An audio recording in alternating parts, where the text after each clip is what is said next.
Hey everyone, today's guest is Tania Walsh. Tania is the founder of VANI-T, a global clean beauty brand that was ahead of its time, combining luxury, performance, and natural ingredients long before clean beauty became kind of this buzzword that it is today. Her products have reached millions, her brand is known in over 15 countries, and she's built it all from the ground up with entrepreneurial spirit and passion for helping people feel confident in their own skin. In today's episode, we dive into the story behind VANI-T, the reality of running a beauty business, how the industry is evolving, and what it really takes to innovate and to be in this saturated market these days. Whether you're into beauty, business, or just love a good founder story, this one is for you, and I think everybody can get something out of today's episode. Let's get into today's episode. This is your permission slip to speak your truth, own your story, and laugh through the chaos. Welcome to the Transparently Jordan podcast.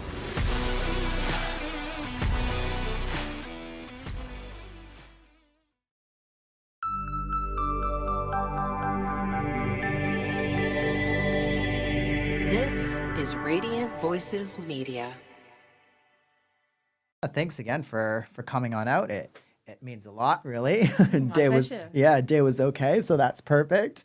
But maybe Tania, get started by just letting people know kind of who you are and your business, if that's all right, and we can go from there. Sure. So I'm CEO and founder of VANI-T. It's a beauty, wellness, tanning brand. Started in 2004 and now available in over 15 countries worldwide. Wow, awesome. Yeah, so long journey, I'm sure, and that's why I wanted to have you on the podcast because I think it's always interesting, like talking with people like yourself who have had such a long journey, and I'm sure there's bumps and roads, bumps and things over the years. So maybe if you don't mind taking us back to kind of when you first started this all, how did it all kind of start from you? Like, how did you decide that this is what you wanted to start? Well, I've been in the beauty industry since I was 19. So, I was a beauty therapist or nail technician, first of all, for 10 years, and then transitioned to beauty therapy. Right. And then shortly thereafter, I opened a beauty college. Okay. So spray tanning had just kind of been, invented, I guess, in America. And it used to be done with this tiny little airbrush pen. So they'd spray the body with this tanning liquid. It would take like 45 minutes. And I was like, this is unbelievable because I had always self-tanned as a teenager. Yeah. Anyway, I got trained in that. It was horrible smelling stuff, really patchy and disgusting orange colour. And I was like, there's got to be a better way. So I worked with a cosmetic formulator who used to work for Gelique and L'Oreal, and I created with him a product that was the first natural organic spray tan on the market. Oh, okay. And it was then sprayed through a gun, so it took 3 to 5 minutes to do a full body. So it was only really to kind of train my students in my college with. And then we developed this formula, and it took 96 times to get perfect. Okay. So I kept going back to the drawing board with him and saying I need to change the fragrance or the undertones, the colours, etc. So after the 96th attempt, we came up with this incredible formula, which I then sold to my students. Yeah. And then obviously the students go off and do their own thing. And then within 3 months I had, salons.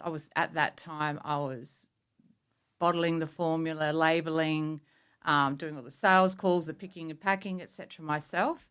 And, we got into salons around Australia. And then someone from America had his wife spray tanned in Queensland, and he contacted me about 4 or 5 months after I'd started selling it and said, what is this stuff?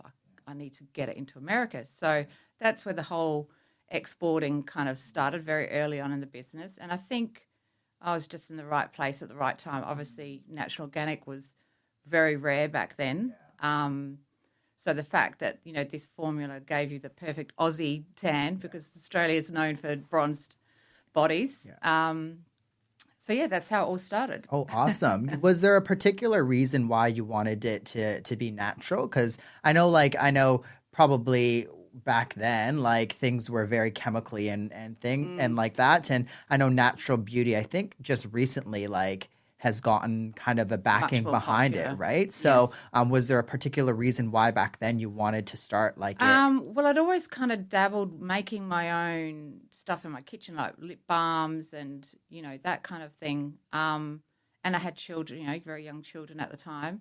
So, it was just conscious of, what I put on my body and things like that. Yeah, absolutely. Now, you were saying that it took like 90 times or 96 times. What were the main challenges back then when you were first trying to start everything? Well, with the tan, there's so many different things that could be a downfall. The initial color, if it's not formulated correctly, it can go quite orange on the skin, which obviously looks unnatural. A curing kind of smell that smells kind of biscuity, and a lot of people didn't like the fake tan odor. Fading, so it would go scaly and lizard-like on the skin as it faded down. So all those kind of things we covered. So we put an odor inhibitor in, like a natural odor inhibitor, which prevented that kind of biscuity smell as you were processing the tan on your skin. Lots of hydrating ingredients, lots of Australian botanicals. I think that was another big reason for our success is, just having Indigenous botanicals in there as well. Yeah, for sure. So from there, you got this rolling, you sold it. How did kind of that shift the brand, and where did that all start? Progress. Yeah. So once I got the inquiry from the US importer, I was like, well, I'm onto something here. So like at the time, I started with $600 investment. And was doing everything myself, a one-man show, so to speak. Sorry,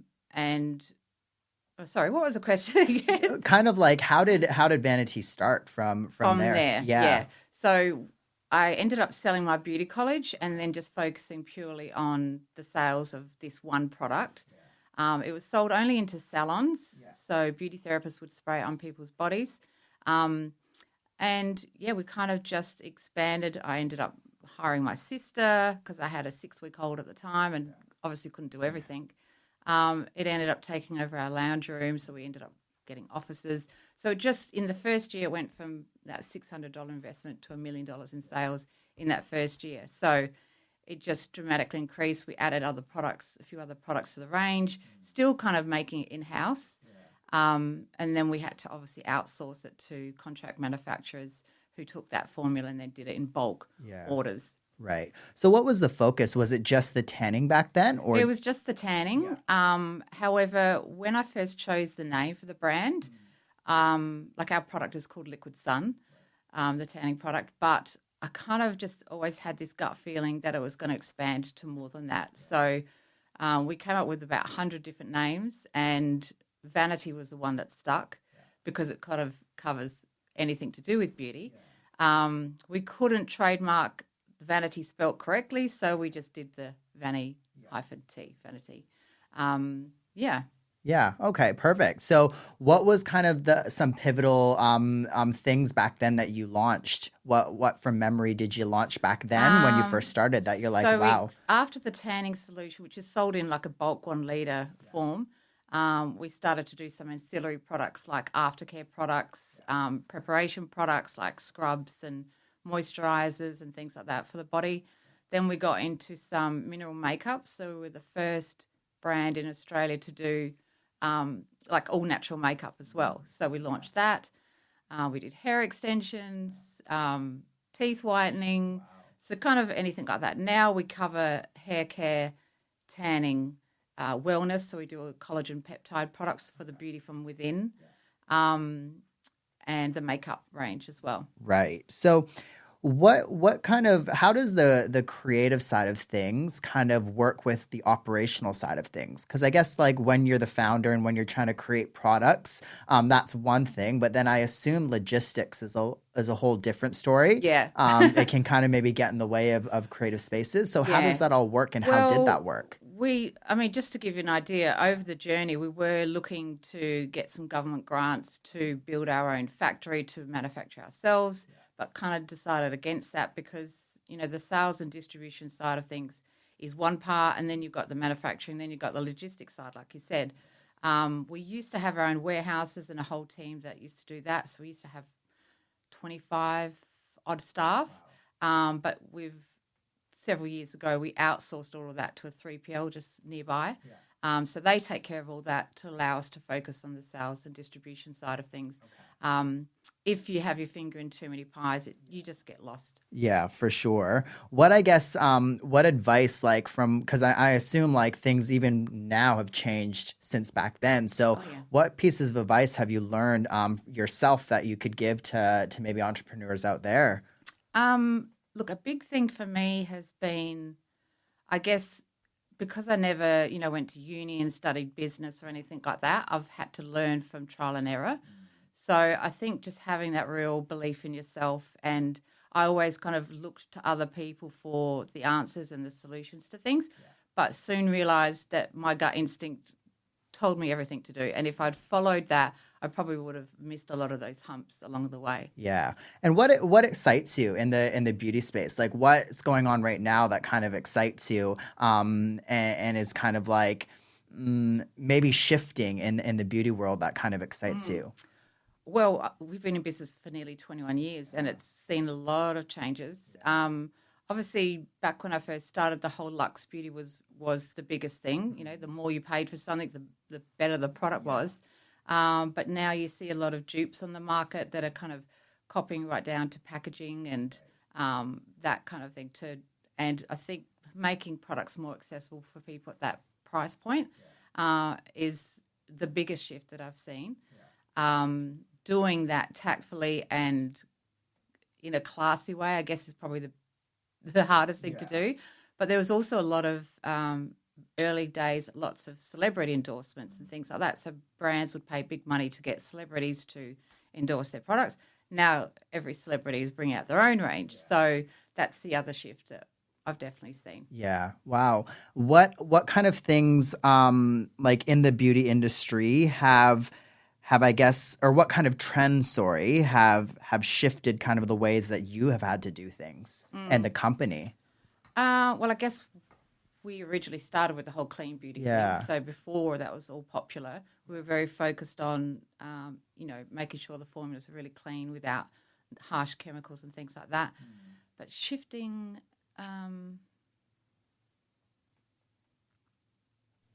Like, are there any things that are kind of hyped up right now that, that you have to kind of maneuver around or adjust to, or?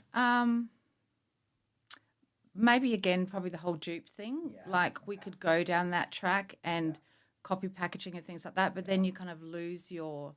One of our biggest things is innovation, and I guess, several times we've come out with products that are well before their time of being popular.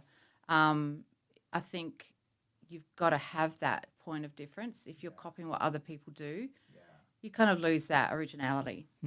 Yeah, for sure. And how do you, I guess, stay innovative? And because I think it's a very competitive market these days. There's so many, like you were saying, with like celebrities, like making brands and like just different companies. Everybody wants to get into this space these days. How do you guys stay competitive, and how do beauty companies need to stay competitive? Obviously, marketing makes a big part of it. That has dramatically changed over the years as well. To more, we used to do PR companies and full-page glossy magazine ads. Then it went to influencers, and now it's more at home, everyday people promoting things. So the whole marketing is super important. But also, I've been blessed with this internal compass, I guess, like that helps me know. I just have this feeling, a knowing of what's going to be big in the market. So jumping on that, really being an early adopter of that. Yeah, for sure. What kind of thing, because I think social media is quite popular, it is popular. Yeah. What kind of things are you guys doing, or do you guys have to do over the last maybe like couple of years with, things like TikTok that are out now and Instagram Reels? Like everything is short form, you know what I mean? Yes. Like nobody likes YouTube videos or all of these like long things anymore. So how do you guys kind of create and stay competitive in that market? Well, you just got to, with TikTok especially, you have to really stay on trend. A lot of it's really quite crazy stuff that we have to do, but that's what's going to get you the eyeballs. I guess also with, the whole shifting from influencers, we used to pay a lot of influencers and things like that. Now it's getting more micro influencers, people that are kind of just starting out. Yeah. Is everything for you guys Adelaide based? Because I know you're international. So how does that all work for So people head office listening? is here in Adelaide, and our 3PL is here in Adelaide. So pretty much everything is based here. We try to hire local models and things like that for campaign shoots. And, some of our manufacturing is done interstate or overseas, depending on the product. There's not a lot of cosmetic manufacturers here in Adelaide, unfortunately. But, so... Yeah, because Adelaide is growing, and I think there's so much, even like in the creative space, there's so many things popping up, like studios and stuff that. Yeah. So it's always interesting to me finding like Adelaide-based businesses like yourself, because again, it's amazing how it's shifting here in Adelaide even. Yes. How does VANI-T maintain kind of transparency and trust with its customers over the years? Because I think like it sounds like you have a very like strong base of customers and people that trust your company. Yes. So how have you guys stayed true to your word over the years and to your products basically? Well, probably a good chunk of our clients are loyal, clients that have been purchasing from us right from the beginning, and then they, then talk to their kids and stuff like that. So you've got to stay true to your values, and that for us is that clean beauty, sustainability, making sure the formulas don't have anything that harm you, but yet are super performers as well. Yeah. They've got to work. Yeah. What about packaging and that kind of stuff creative wise? Like how has that shifted over the years? Has there been any changes or fundamental changes with that kind of stuff? They come out with a lot more, recyclable stuff, even stuff that's biodegradable, which can be a little bit tricky. But you've got to make sure that in line with the sustainability, it's still, the dispensers work properly and that it stands up to sunlight and things like that. So What kind of products are you guys like most proud of right now, would you say? Well, it's funny. The number one seller in our range is our collagen peptides, and at the time when I was, I had this gut instinct to launch it, my business advisor said, "No, Tania, don't be silly. Stick to beauty." And I said, "I'm telling you, this is going to go crazy." So again, had I not listened to my gut instinct and listened to someone else's advice, it wouldn't be our top seller. So I'm really, really proud of that. Our hair care also, we diversified outside of beauty a little bit more to the hair. That's also become one of our top sellers. So again, because it performs, but just being very particular about formulas to make sure they do work as they say they should. Yeah. You kind of have this intuition and you kind of have this idea of what's coming out and whatnot. What do you think like how you see things moving now? What do you think is kind of evolving in the future? I guess multi-use products. People are looking for, one serum that can do pigmentation, anti-aging, hydration, so one product rather than having 3 or 4 serums, you've got one comprehensive product that does all those things. So we're about to launch a 4-in-1 serum that's a barrier repair. Gives you that glass skin, which is also a very big trend at the moment. Korean beauty is a huge focus, and a lot of brands are now kind of getting on the back of that.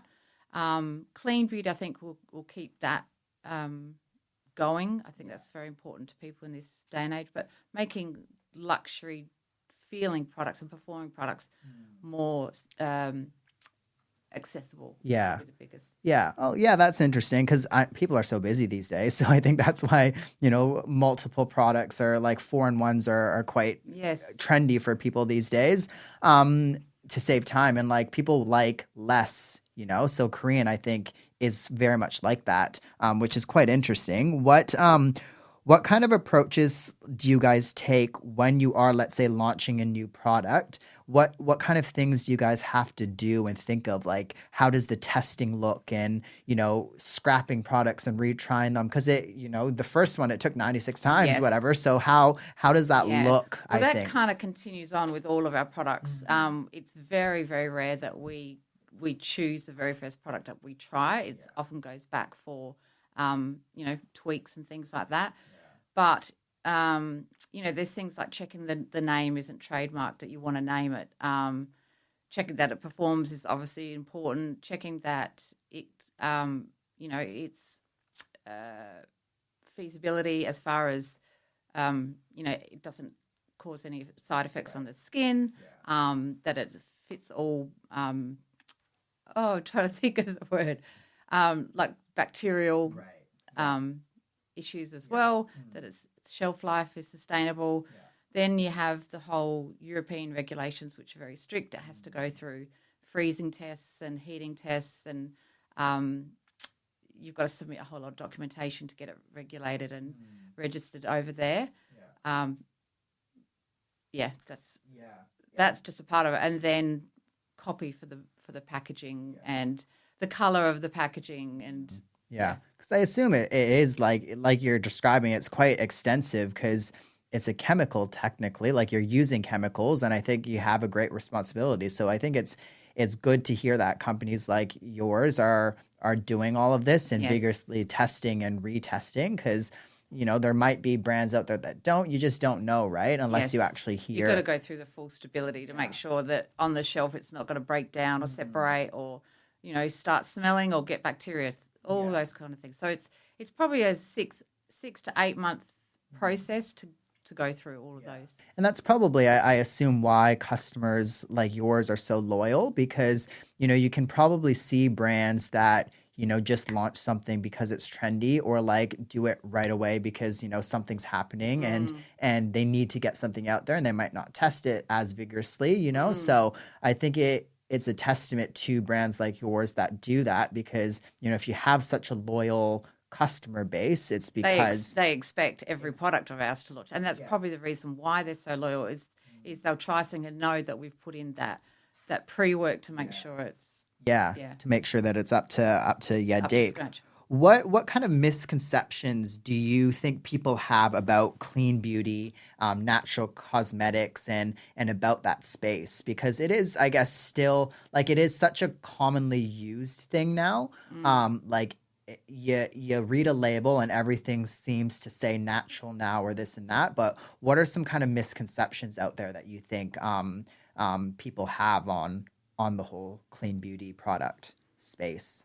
Because I think like back when it first came out, like I think a lot of people thought, well, maybe it's not as good, because the chemicals or the products might be not as strong or things like and that. that's I guess some of the issues with that clean beauty, natural beauty is sometimes it's clean, but it just doesn't perform or it feels awful on the skin. So sensory wise, there's that downfall. It doesn't perform.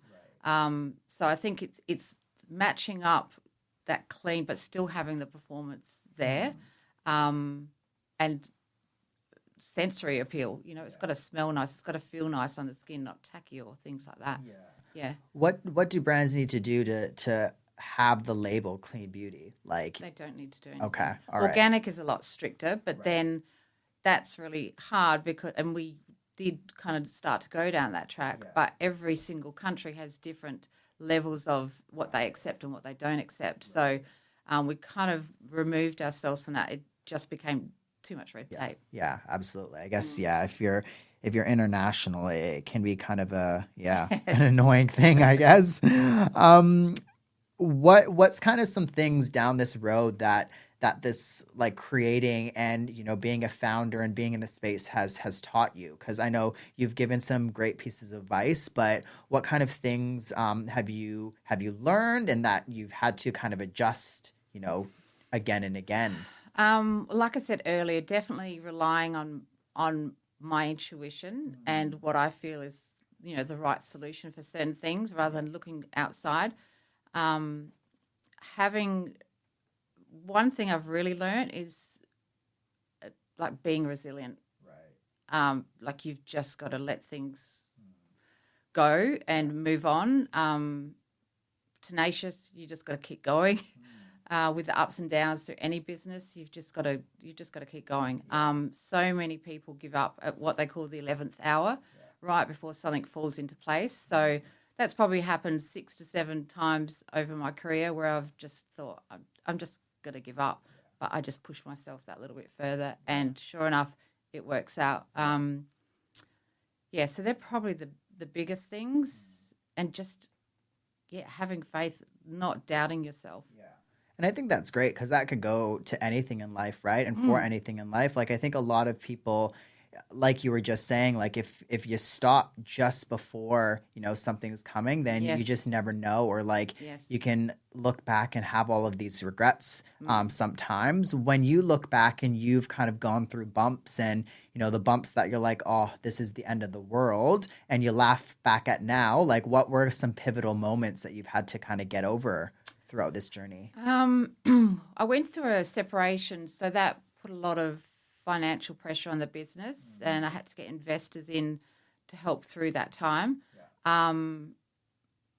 Just not being afraid. That was a real, as far as a personal thing, it really strengthened me as a person. I was a lot more stronger. But I was a bit of a quiet mouse, just at that point in time, just letting everyone push me around. Right. But I got my voice, and it, when I did that, things changed a lot. And that's kind of helped me with other things in my life as well. Right. Just not accepting. Yeah. How do you stay strong, and how do you kind of have courage when you're in the space like, someone like yourself? I think you have this team behind you, and you have people like shouting, things left, right, and center. And I think there can be people out there that might not, might want to be in that position one day, but don't know if they can manage all of that. So how do you kind of stay grounded and stay kind of, in a good headspace with so much going on around you? I'm always very open to feedback. I mean, with all my team, I'll run products by them, names by them, et cetera, et cetera. But it always comes back to relying on my gut instinct. My intuition has never faltered me. So I always get that input, but then make a decision based on what my gut feeling, which is scary for a lot of people because it's like, where is this feeling coming from? But it's just this knowing. And whenever I have ignored it, it all turns to shit, really. Yeah. I know. I guess like, again, it's just like anything, going with your gut is so important because sometimes like, you're looking and your brain's telling you one thing, but it's like, well, I think like what's very interesting is on this podcast, like, I've had a bunch of founders and everything, and the stories all seem to be similar. Like, go with your gut. And I think if there's any piece of advice that listeners can get from, any of the episodes, it's just that, 100%. I think like if you want to be a high performer and if you want to, create and put yourself out there, I think a lot of the times people like yourself have followed their guts, and it hasn't exactly like just worked out, like you've put in the work, but like I think putting in the work doesn't always get you where you need to get to. You have to kind of look ahead, and you kind of have to innovate in a sense, which I think it's clear that you've done. What kind of practices do you do, when it comes to your, skincare, things like that? Let's maybe get personal in that regard. What kind of products and things that do you like to use every day? Obviously vanity products. In most cases. And where we don't have products in that space, again, I trial and error. I'll try different things and find my favorite. definitely drink heaps of water. I live by the River Torrens, so I love my walks along there. I love the beach, the ions and the sun on your skin. I do a lot of meditating and internal introspection and just spend time with good people. Like one thing I've learnt, people can befriend you because of, who you are or whatever. But you certainly find out who the true real people are. Yeah. No, that's very pleased to hear that, because I think it can be stressful as well. And to have to have such a successful business is great, but it's also, I think, creates more stress on top of that. So it's good to, I guess, spend time. But what keeps you inspired? Because you've had something for so long like this. And I think sometimes, I've heard, again, from people on the podcast, people who have sold their businesses and that because they fell out of love with the whole process and everything. And that does happen several times in my journey. I've gone, I can't do this anymore. Probably the biggest thing, it's probably a bit cliche, but my kids.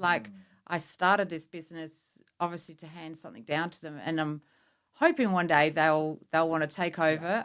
They haven't shown any real interest at the moment. I think they've seen the stress in that I go through, but they also don't understand the joy and the fulfillment that I get from it, and just having a passion, how much difference that makes in your life. So I'd have to say they're one of my biggest inspirations. Yeah, that's great. Let's do kind of like a little bit of a rapid fire, I guess, segment.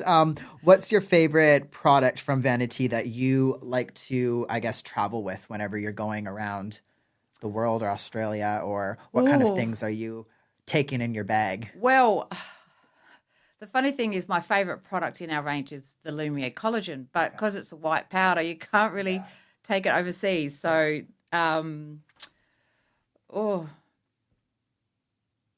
have to say our Luxe Elixir face oil is like a must-have. Yeah. Okay. For travel. What's your go-to ritual that you never skip day to day? Moisturizing my body. Okay. Yeah. Have to do that. The skin just feels so much nicer. Yeah. Meditating. Yeah. And good sleep. Yeah. Okay. Yeah. Is there anybody, whether it be an author, whether it be another entrepreneur, or anybody that you kind of, I guess, admire? I've read several of Richard Branson's books, so I really like his stuff. Yeah. That's all I can really think of. Yeah, that's all right. I mean, these are meant to be rapid, so that's good. And one thing people would be surprised about to know about you or the brand? Oh, I guess how long we've been around. A lot of people that have just come across us have no idea that we're a SA brand that's been around what feels like centuries. Yeah, great. So let's maybe go back, you created the brand, you created the products, and I think somebody reached out to America from you, or from America to you. What was the process like for you to get your products? Because I think e-commerce is one thing, but to get your products in stores is a whole other thing. So what was that like for you, and was there any bumps with any of that? Well, it's interesting because we're just kind of going down the retail route at the moment. For about 15, 16 years, we're exclusive to salons. So that's different because it's sold in through beauty distributors who then sell to trade. Then COVID hit, we really focused on the direct-to-consumer. And now probably the last 18 months, we're focusing on retail channels because, the one thing people say, where can I buy your product? I want to, get it for the weekend. And salons don't tend to retail our range. They just do the service as such. So we're now in all the National Pharmacy stores and price attack stores nationwide, which is, a whole new beast on its own. It's very different to salon market.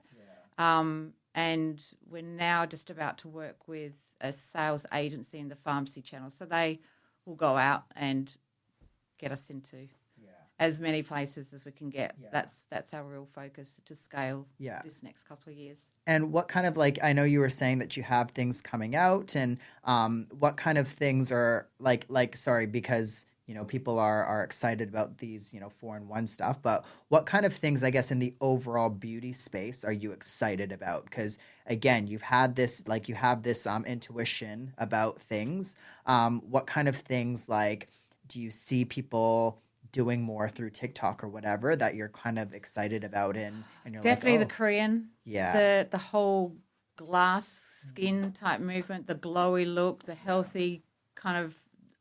I mean, that's always. It's not a fly by night trend. I think it's a long term thing where people are really going to take that extra time to look after their skin, both internally, externally. Internal beauty is also a really big trend that's going to stick around.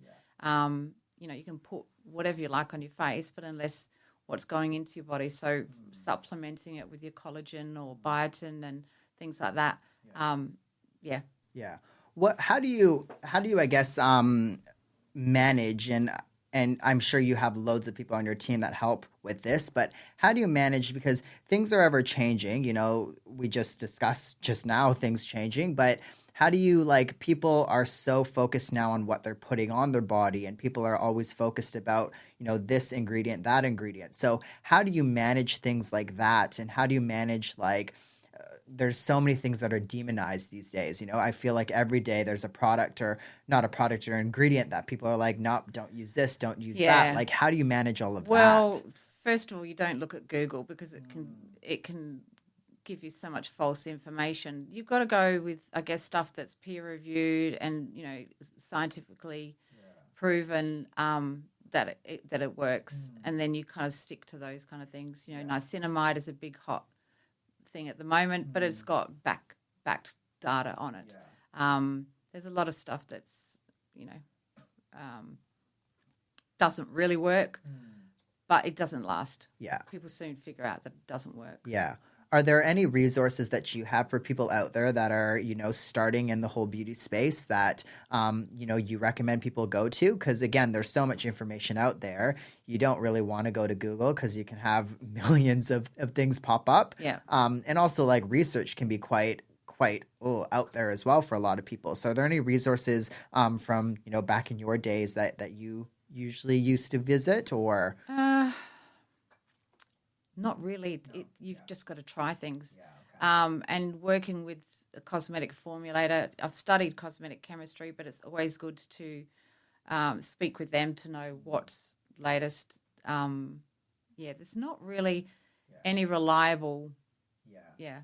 I guess that's if things are changing so much too, you have to try things all the time. That's very important. Where can people, find VANI-T? Where can people kind of shop VANI-T? Maybe plug all of that in if you can. So website, vanity.com, but with a dash, so VANI-T.com. Through our socials, which is VANI-T Official.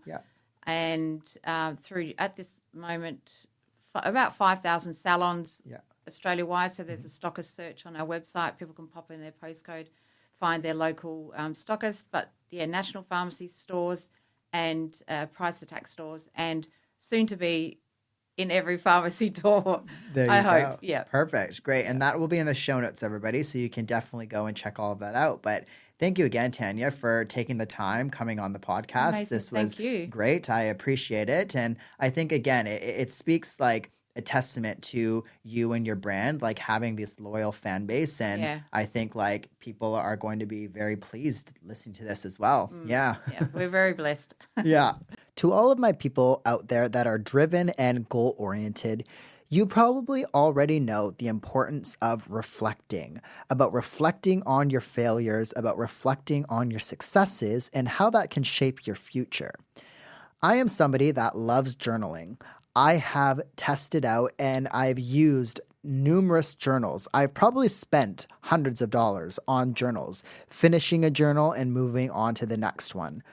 The issue is that some journals have aspects to it that I love, but then other things that I don't use and I don't think are effective. Another issue is a lot of journals are just the same activity every day for 50 days or whatever, and I don't feel like I'm getting much between day 1 and day 50. That is why I created my own journal called The Courage to Be Seen. This journal is a 20-day experience. My goal of this journal is to allow you to really reflect and look over your lifespan of stories and things that have shaped you to who you've become now. Reflecting on experiences, reflecting on your journey to help rewrite your future. This journal is coming out very soon.